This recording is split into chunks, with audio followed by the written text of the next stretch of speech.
In October 2022, 21-year-old Grace Jennings was found brutally murdered inside a detached garage in Santa Fe, New Mexico. Near her body was a long sword covered in blood.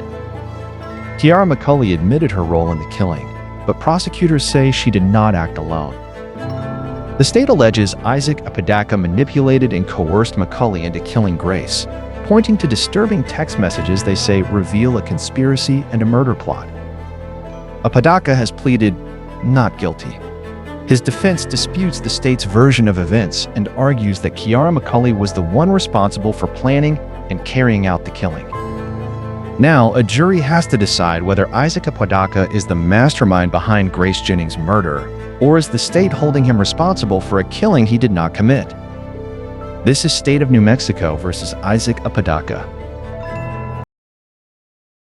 You're about to give us the truth, the whole truth, and nothing but the truth under penalty of perjury. Yes, Your Honor. Have a seat. If you begin by introducing yourself to the jury by stating your name and spelling it for our record, please. Francisco Alvarado, last name Alvarado. Ms. Murphy. Thank you, Judge. Good afternoon, sir. Good morning. Afternoon, sorry. What do you do for a living? I am a detective. Okay. With what agency or department? Santa Fe Police Department. How long have you been with SFPD? September will be 6 years. Okay. And you said you're a detective? Correct. Prior to becoming a detective, what was your rank? I was a patrol officer. Okay. And what was your rank and assignment in October of 2022? I was a patrol officer assigned to day shift. Patrol officer in which shift? Day shift. Day shift. Okay. And what are the hours for day shift? It's 6 a.m. to 4 p.m. What is the general scope and duty of a patrol officer? The usual respond to calls for service, traffic stops, welfare checks. Pretty much anytime someone calls in to dispatch, patrol is the first ones on scene, or proactive patrols such as encounters, again, traffic stops, personal contacts, pretty much being a cop. Being a cop. All right. On October 29th of 2022, did you respond to 5941 Jaguar Drive? I did. And what was the nature of the call for the response? That initial call was labeled as an ambulance assist. Okay. And did that information change as you were en route? I believe not. Approximately what time did you arrive on scene? I believe the call was I arrived there about 1:44, 45 p.m. And when you arrived, were you wearing your body-worn camera? I was wearing it, but it was not on. What do you mean it wasn't on? It was dead. It was dead? It was dead, yes. Okay. Can you explain that to the jury? It's towards the end of the shift. We had a busy shift. My camera was operating through the whole morning, afternoon. It ran out of battery. Did you intend for it to run out of battery? Oh, no. Okay. Who did you arrive on scene at 5941 Jaguar Drive with? With K-9 Officer Alejandro Arroyo and now Detective Manuel Romero. And once you arrived on scene, how did you begin to approach that house? We met at the front of the house, and then we split up. K-9 Officer Arroyo went to the right of the house. I went towards the left of the house, considered more or less the east side of the house, and I approached towards a wooden gate. Why were you approaching towards the wooden gate? To see if I see anything, based on the call for service, if I see anyone screaming, yelling, pretty much cover more area. He takes the right side, I take the left, and we go on from there. Okay. And as you approach that left side of the building, the gate, as you approach that left side of the building and the gate, what, if anything, did you see? I saw a female coming out of a detached garage from the residence. Okay. Do you recall what the female was wearing? Black pajama pants with some designs and a black t-shirt. Okay. From the time, did you see her as she was leaving the garage, halfway to the house, at the house? Where en route was she? She was en route from the detached garage onto the main residence. Okay. Probably, I wouldn't be able to say approximately how many feet, but enough to where I could see her path. Okay. When you saw her, what did you do? I yell contact. What does that mean to yell contact? It tells other officers that I came in contact with somebody. So usually they'll bring their attention towards me, or if I yell contact, most people will react contact, they look at you and they'll stop, and then we'll continue announcements from there, like police do not move or stop what you're doing, so on and so on. Okay. After you yelled contact to your colleagues, what did you do? Why I yelled contact, and this female she made eye contact with me, but she did not stop. She kept walking into the residence. Okay. Go ahead. I hop over the gate. Once you hopped over the gate into the backyard area, what did you do, or what did you see? I went to the backyard of the residence, went to the back towards the main residence, and I looked at the doorknob, and that's when I observed what appeared to be blood on the doorknob. Okay. And based on that observation, what did you do? I kicked the door in. Okay, why'd you kick the door in? The call for service, the female just ignoring me, going to the house, blood on the doorknob. I have exigent circumstances to attempt to make entry into the residence. Okay. Were you concerned about anyone's safety? Yes. Okay. After you kicked the door in, or as you're kicking the door in, I guess I should say, what happened? A female came out yelling at me.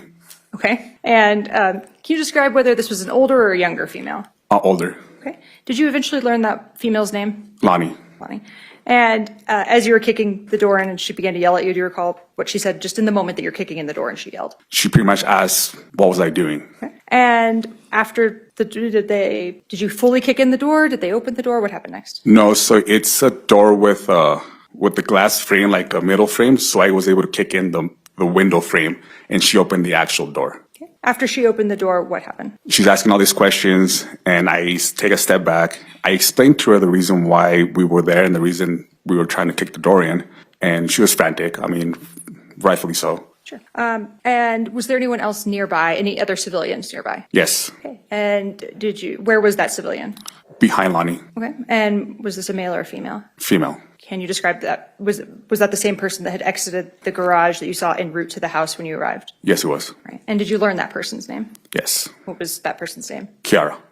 What, if any, action did you take with regard to Lonnie after she'd stepped out and Kiara after the door had been opened? I'm sorry, say that again? What, if any, action did you take once Lanny McCulley had stepped out of the house? We pull him out of the house. At this point, communication with the call taker, the caller, I'm sorry, was no longer with dispatch. So we were kind of on a confused state of like, hey, this is over here, but we don't know exactly right now what's going on. It wasn't until the caller or someone called back into dispatch and advised us to check the garage. And did you personally check that garage initially? Initially, no. Who did that initially? K9 Officer Arroyo and Detective Minor Romero. At any point, did you look in that garage? I did. What did you observe? A lightless African-American female. As soon as you step into the garage door, she appeared to be sitting down with her head tilt down. And then I could see some lacerations to her. And then as I made a look to the right, I observed a sword on a dresser covered to what appeared to be blood. Do you remember the location of any of the lacerations on the female's body that you observed? From what I observed, they were on her arms, her knees. I didn't fully get into it. Did you just kind of peek in? I peeked in and kind of, the scene was a little intense, so I picked right back. I got out right away. When you, going back out and talking about the two civilians that were on scene, Lanny and Kiara, did you interact with did you interact with Kiara at all? I placed her in handcuffs. Once the body was discovered, I automatically placed her in handcuffs. Why? I saw her come out of that detached garage, and there was no one else in the garage, or as far as we know, in the house. So my senses was placed in handcuffs and went from there. As you were handcuffing her or interacting with her, did you notice anything on her body? Yes. What did you observe? I saw her hands covered in Band-Aids. After she was detained, did you do anything regarding the main house? Yes. What'd you do? Myself and Officer Arroyo conducted what is called a safety sweep of the main residence. Did you notice anything when you were doing the safety sweep? That caught my attention, yes. What caught your attention? The washing machine was running. The washing machine? Yes. Do you remember how much time was left on that cycle? I believe it was 15 minutes. Thank you. After doing the safety sweep with Officer Arroyo, what did you do next? We exited the residence, and at this point, we started arranging transport for Lonnie and Kiara back to the station, and then obviously calls were made to investigations and pretty much preserve the scene at this time. Okay. Did you personally transport anyone? Yes. Who did you transport? Lonnie. Okay. Did you interview her during that transport? No. After the transport to the Santa Fe Police Department main station, did you make contact with any other individuals related to this case? Yes. What was the familial role of the person you made contact with? Say it again. Who did you make contact with? The victim's mother. Thank you. Did you provide any sort of notification to the victim's mother? I did. What was the nature of the notification? I advised that her daughter was deceased. A moment, Your Honor. Ask the witness, Judge. Cross-examination, counsel? Yes, thank you. Good afternoon, Detective. Good afternoon. Congratulations on your promotion. How long have you been a detective now? Going on 4 years. 4 years? It's been a while. Oh, so it was, let's see, so you were a patrolman in 2022? Correct. Okay. And so how long were you a patrol officer? For about 3 years. 3 years? Do they call it Field Services Bureau here in Santa Fe? I don't believe so. Okay. That's what we call it down in Albuquerque. So they just call it patrol here? Patrol, yes. Okay. When you initially got this call, is it called a dispatch? Do you get a dispatch through the computer? Did they contact you over the radio? How did they contact you? It goes through dispatch, and then dispatch will dispatch officers available or to the scene. Okay. And so how did you know who the caller was if you knew? I didn't. You didn't know who the caller was. Okay. And when you got there, you initially approached the residence, it sounds like you said from the left side? Yes, more or less the right term, probably the east side of the residence. It would be the east side, and that's where the gate was located? Yes. And as you approached the gate, is that when you initially saw the female on the other side of the gate? Yes. Okay. But the gate was still between you and her? Yes. And it was a wooden gate? It was a wooden gate about maybe a little over my waist. Okay, so It was a short gate. you got a pretty good view of her? Correct. And about how far away from the detached garage was she when you saw her? I'm sorry, say it again? About how far away from okay, let me just go step by step. You also saw a detached garage, correct? Correct. And she was somewhere in between that garage and you? Correct. About how far away from the garage was she? She was closer to the detached garage than to the actual residence. I wouldn't Okay. be able to tell you feet or distance from there. Did you see her carrying anything in her hands? Not that I could recall. Okay. But hands, you pay attention to hands, right? Correct. As a police officer? Yes. Okay, why is that? Hands kill. Okay. And, but you don't recall seeing keys in her hands? I don't. All right. And I just want to talk about that lock real quick. The way the garage door locks on the outside, can you lock it without a key, or do you have to have a key? We had to use a key to get in. Okay. So I believe yes. Okay. So yes, you would have to lock it from the outside with a key. Correct. Okay. And so you see her heading towards the house, but I'm guessing you don't see her go in the house at this point? No, once I jumped the gate and approached the back of the house, there was no one in the yard, so she was right inside the house. Okay.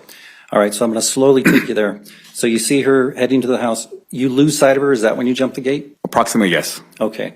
And the nature of the calls would cause you to jump the gate, right? Correct. All right.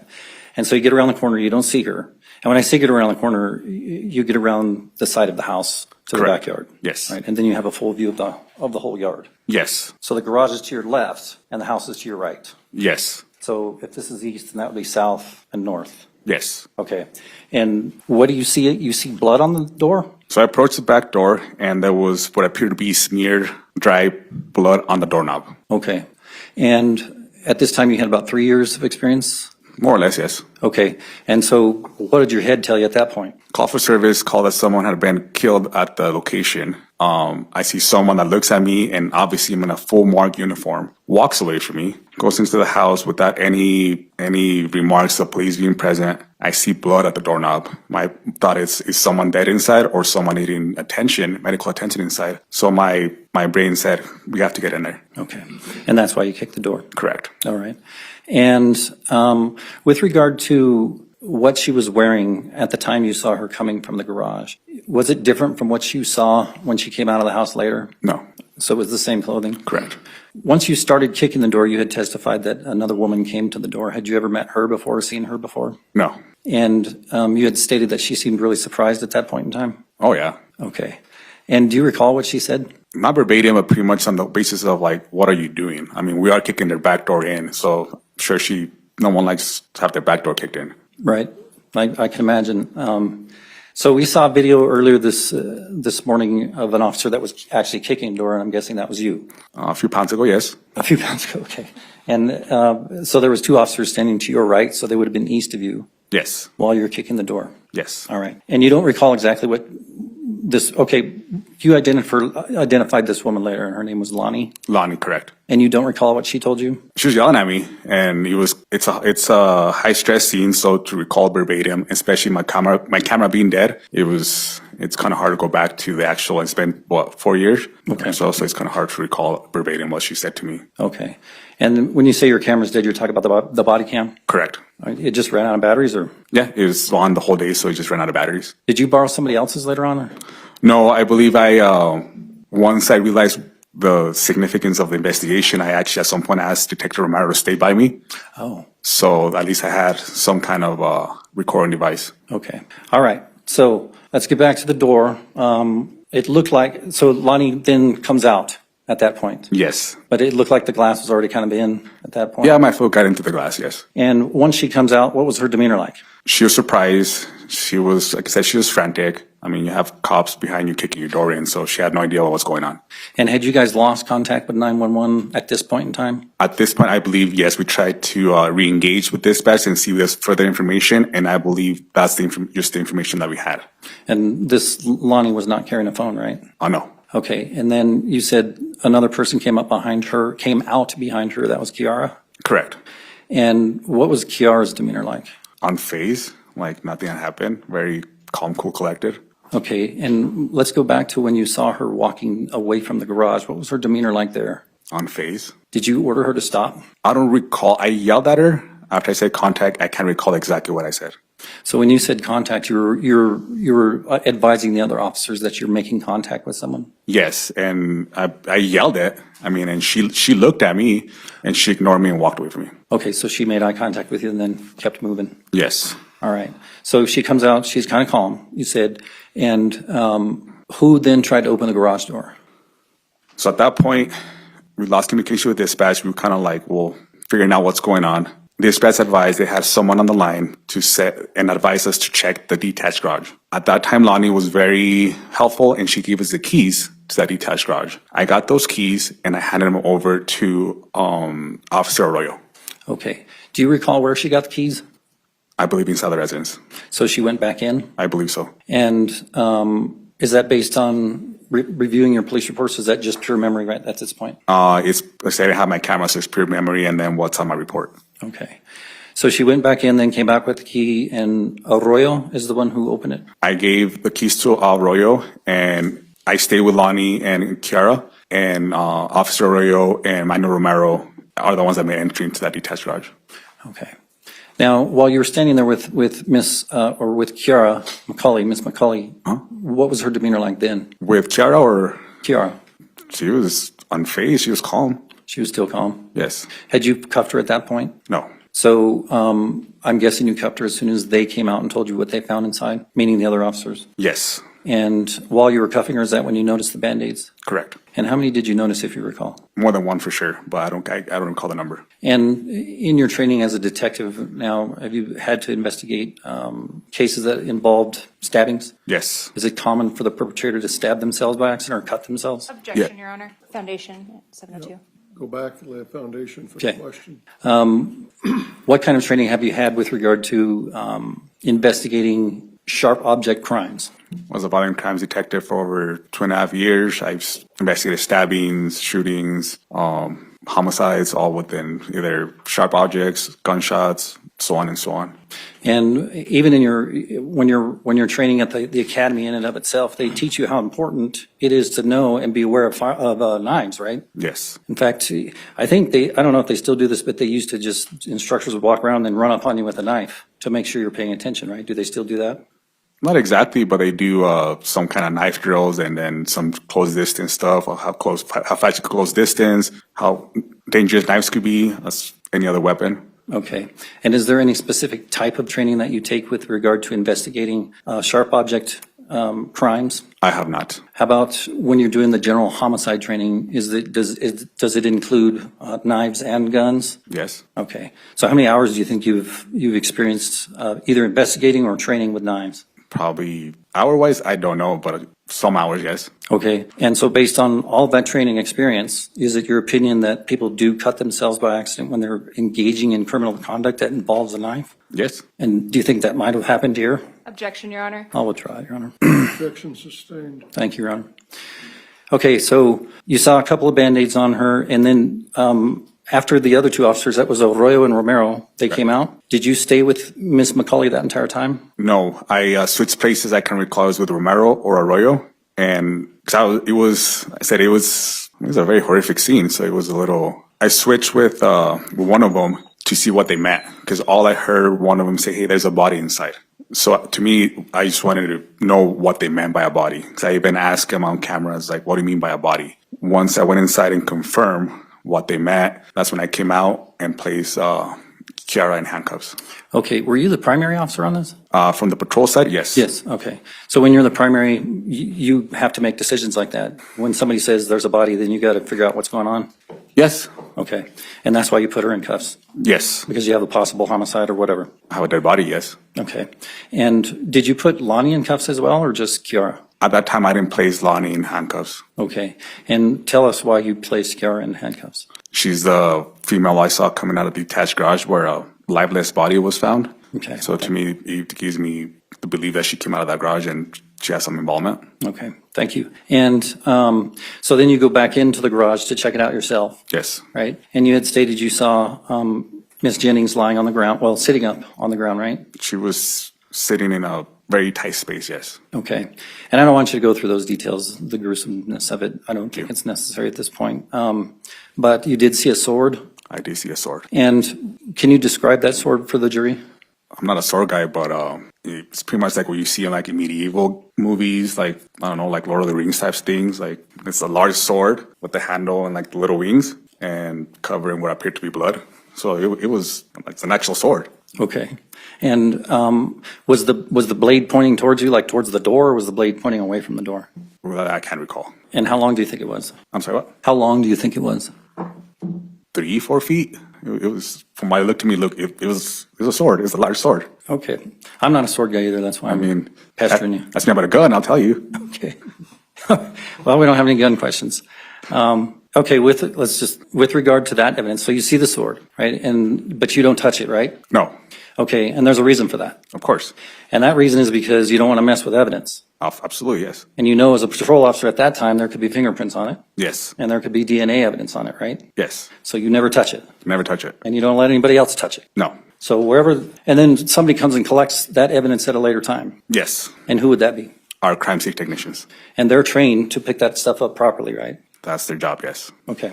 And when I say properly, they try not to contaminate it when they pick it up. The way they do their training, they do their investigation a certain way, and then I don't know exactly what steps they take, but I'm pretty sure it's pretty clean. Okay. But your job there is to make sure that that weapon is not touched and not messed with so that it can be picked up in the shape it was found in Correct. and not tampered with. Correct. Okay. And you had stated that there was something about a washer. You saw a washer running? At the main house. Oh, that was at the main house. Correct. And you observed that after the three of you went in to clear it? Yes. And where was it in the main house, if you recall? So I just walk in, you have a main area, the living room, clutter, and then there's, I believe, kind of like an open hallway to the left, and you look per left, and you have your washer and dryer. And you looked inside of it? No, I didn't open it was a clear, like a clear window. Gotcha. I couldn't tell what was inside, just there was items inside the washer. And was there any stuff laying around the washer? Not that I could recall. Did you see any blood in that area? No. Okay, let's go back to Kiara for just a minute. Did it appear as if she had taken a shower? Was she wet? Yeah, to me, it looked like she had just showered, Okay. or within the time frame. Can you explain to the jury what you mean by that? Yes. We all know what it looks like when you just come out of the shower and you're clean, like you just flush your shower. To me, it appeared that she had just flushed her shower. I'm not gonna say her hair was wet or like she was dripping. It's just she was very clean. And even when I cuffed her hands were soft, like she has just showered and taken care of herself and all those things. Okay, thank you. And just to be clear, no other additional bodies were located on the residence? No. Okay. Did you guys secure the scene with evidence tape? Your team? I did not. I don't know who did that. And do you recall how much time was left on the washing machine? About 15 minutes.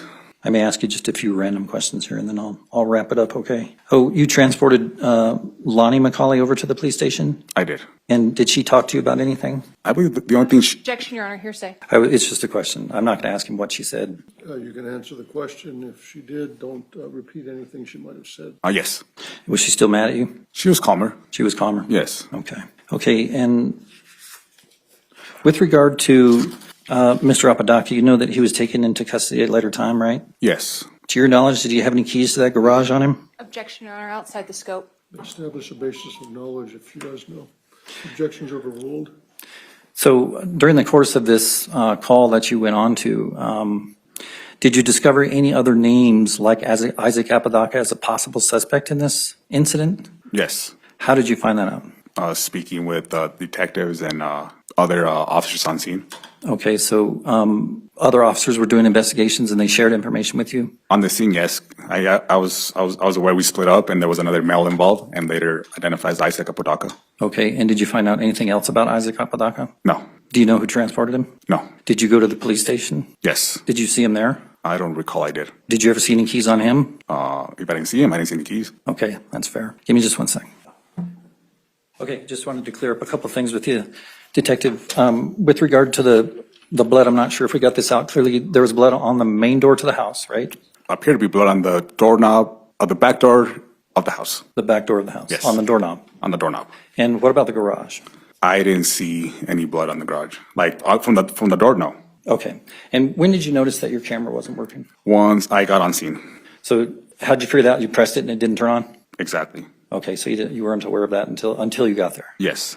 So with some of the counties, as the officers are approaching the calls, the cameras automatically turn on. Do you use Axon or do you use a different kind? It's Axon, yes. So you have to physically touch it yourself? Correct. Okay, does it warn you when it says it's running out of juice? I have it on stealth mode, so it doesn't make any noise or any sort of notifications, so no. Okay, all right, thank you. Yes, sir.